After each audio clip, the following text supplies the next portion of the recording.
अस्सलाम वालेकुम। अच्छा जी, जिद्दां किसी दरख्त ਦੀਆਂ ਜੜ੍ਹਾਂ ਫੈਲ ਜਾਂਦੀਆਂ ਵਾ ਨਾ ਤੇ ਉਹ ਜੜ੍ਹਾਂ ਬਾਜ਼ ਦਫਾ ਦਰਖਤ ਬਣਨ ਲੱਗ ਜਾਂਦੀਆਂ ਵਾ।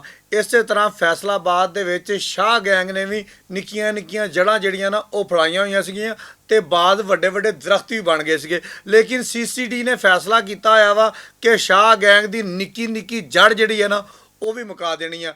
ਤੇ ਅੱਜ ਉਹੀ ਹੋਇਆ। ਇੱਕ ਜਨਾਬੇ ਵਾਲੀ ਜੜ ਦੇ ਵਿੱਚੋਂ ਬੂਟਾ ਜਿਹੜਾ ਸੀ ਨਾ ਉਹ ਵਾਵਾ ਵੱਡਾ ਹੋ ਗਿਆ ਸੀਗਾ। ਯਾਨੀ ਕਿ ਸ਼ਾਹ ਗੈਂਗ ਦਾ ਸਭ ਤੋਂ ਖਤਰਨਾਕ ਸ਼ੂਟਰ ਜਿਹੜਾ ਸੀ ਨਾ ਗੁਲਾਮ ਮੁਸਤਫਾ ਧੱਕੜ, ਉਹ ਵੀ ਆਪਣੇ ਅੰਜਾਮ ਨੂੰ ਪਹੁੰਚ ਗਿਆ ਵਾ। ਯਾਨੀ ਕਿ ਬੁਰਾਈ ਜਿਹੜੀ ਹੈ ਨਾ ਉਹਨੂੰ ਮੁਕਾ ਕੇ ਛੱਡਣਾ ਵਾ ਫੈਸਲਾਬਾਦ ਦੀ ਸੀਸੀਡੀ ਨੇ, ਭਾਵੇਂ ਜੋ ਮਰਜ਼ੀ ਹੋ ਜਾਵੇ।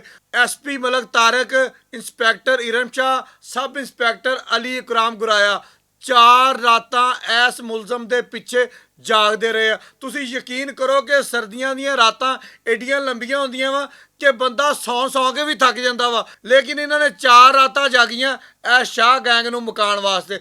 ਗੁਲਾਮ ਮੁਸਤਫਾ ਧੱਕੜ ਜਿਹੜਾ ਸਭ ਤੋਂ ਖਤਰਨਾਕ ਸ਼ੂਟਰ ਸੀ ਸ਼ਾਹ ਗੈਂਗ ਦਾ, ਇਹਨੇ ਜਨਾਬੇ ਅਲੀ ਬਾਹਰਲੇ ਮੁਲਕ ਭੱਜਣ ਦੀ ਕੋਸ਼ਿਸ਼ ਕੀਤੀ। ਜ਼ਾਹਰੀ ਬਾਤ ਆ, ਜਹਾਜ਼ ਦੇ ਨਾਲ ਤਾਂ ਭੱਜ ਨਹੀਂ ਸਕਦਾ ਸੀਗਾ, ਕੋਈ ਕੰਧ ਕੁੰਧ ਟੱਪ ਕੇ, ਕੋਈ ਬਾਰਡਰ ਬੂਡਰ ਟੱਪ ਕੇ ਹੀ ਇਹਨੇ ਜਾਣਾ ਸੀਗਾ।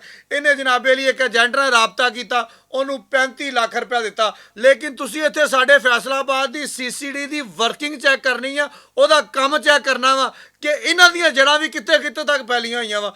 ਸੀਸੀਡੀ ਨੂੰ ਇਸ ਗੱਲ ਦਾ ਵੀ ਪਤਾ ਲੱਗ ਗਿਆ ਕਿ ਫਲਾਂ ਏਜੰਟ ਨੂੰ 35 ਲੱਖ ਰੁਪਇਆ ਦਿੱਤਾ ਹੋਇਆ ਵਾ, ਇਸ ਤਰੀਕ ਨੂੰ ਇੱਥੋਂ ਦੀ ਲੰਘਣਾ ਵਾ, ਇਸ ਦਿਨ ਨੂੰ ਇੱਥੋਂ ਦੀ ਲੰਘਣਾ ਵਾ।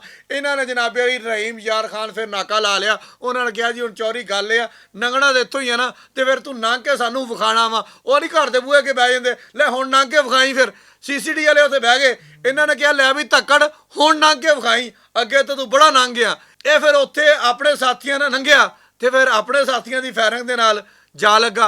ਅੱਗੇ ਇਨਸੀਡੈਂਟ ਰਿਪੋਰਟ ਉਹੀ ਆ ਜਿਹੜੀ ਸਾਰਿਆਂ ਦੀ ਹੁੰਦੀ ਆ ਕਿ ਜਨਾਬ ਇਹਨਾਂ ਨੇ ਉਹਨੂੰ ਰੋਕਣ ਦੀ ਕੋਸ਼ਿਸ਼ ਕੀਤੀ, ਉਹ ਨਾ ਰੁਕਿਆ, ਇਹਦੇ ਸਾਥੀ ਫਾਇਰਿੰਗ ਕਰਕੇ ਭੱਜ ਗਏ, ਇਹਨੂੰ ਇਹਦੇ ਸਾਥੀਆਂ ਦਾ ਫਾਇਰ ਵੱਜਾ, ਇਹ ਹਲਾਕ ਹੋ ਗਿਆ। ਥਾਣਾ ਹੈ ਜੀ ਆਬੇ ਹਯਾਤ, ਥਾਣੇ ਦਾ ਨਾਂ ਸੁਣਾ ਵਾ, ਬਾਕੀ ਹਰ ਚੀਜ਼ ਆਪਣੀ ਜਗ੍ਹਾ ਤੇ। ਥਾਣਾ ਆਬੇ ਹਯਾਤ, ਕੀ ਥਾਣਾ ਆਬੇ ਹਯਾਤ ਉਹਦਾ ਇਲਾਕਾ ਸੀਗਾ, ਉੱਥੇ ਫਾਇਰਿੰਗ ਹੋਈ ਆ। ਧੱਕੜ ਹੋਣੀ ਆਪਣੇ ਅੰਜਾਮ ਨੂੰ ਪਹੁੰਚ ਗਿਆ। ਸੀਸੀਡੀ ਵਾਲਿਆਂ ਨੂੰ ਮੁਬਾਰਕਬਾਦ ਆ, ਫੈਸਲਾਬਾਦੀਆਂ ਨੂੰ ਮੁਬਾਰਕਬਾਦ ਆ। ਤੇ ਹੁਣ ਸੀਸੀਡੀ ਵਾਲਿਆਂ ਨੂੰ ਕਹਾਂਗਾ ਜੇ ਤੁਸੀਂ 4 ਦਿਨ ਜਾਗੇ ਹੋ ਨਾ ਤੇ ਅੱਜ ਦਾ ਦਿਨ ਖੁਦਾ ਦਾ ਨਾਮ ਤੁਸੀਂ ਵੀ ਸੌਂ ਜਾਓ। ਬਹੁਤ ਜਾਗ ਲਿਆ, ਬਹੁਤ ਸ਼ੁਕਰੀਆ।